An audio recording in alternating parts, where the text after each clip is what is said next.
Hey everyone, so today it is actually somewhat cool compared to what it's been the past few weeks. It is in the lower 90s here in New England. The past few weeks it's been in the very, very high 90s, even sometimes in the hundreds. And I cannot tell you how much I'm so glad I'm not pregnant again this summer. I was due at the beginning of August of the last summer, obviously, so I was very pregnant and it was absolute torture. So I just wanted to do a video about how I stayed cool during the hot summer days, because I know that there's so many pregnant women out there that are suffering through this, and I can't even imagine. I don't want to do it again. So the first thing, which I'm going to start off by saying, is for the last month of my pregnancy, my whole family was in North Carolina for the month.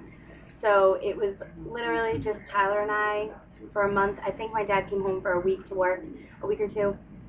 But it was just us in the whole house, and he worked from 3 p.m. to 3 a.m., so he left around 2. So the majority of the time, I was in my house with the shades down, and I would sit on my couch in probably just my underwear or like sports bra or whatever in front of the AC.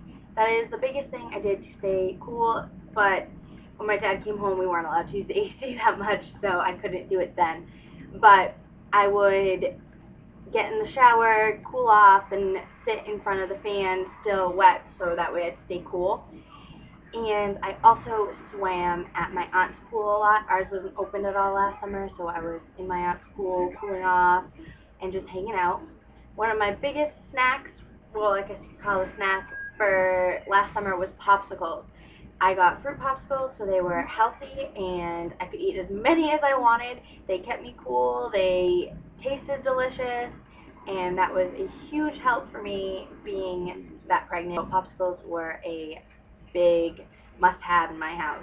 Another thing I did is, instead of having ice cube trays, because we always forget to fill the ice cube trays, and with Tyler, where he worked, he used almost all the ice every day in his cooler and with his drinks and stuff. So what I did is I got my plastic cups and I filled them with this much water, and then I froze that in the freezer, and then I just pull that out of the freezer, add some water to it, and then it cooled the rest of the water. So that's all for what I can think of off the top of my head for what I did to stay cool last summer. If you have any recommendations for any of the pregnant ladies that are going to watch this, comment it below, because I'm sure they could use the help. I hope you all have a great day. Bye.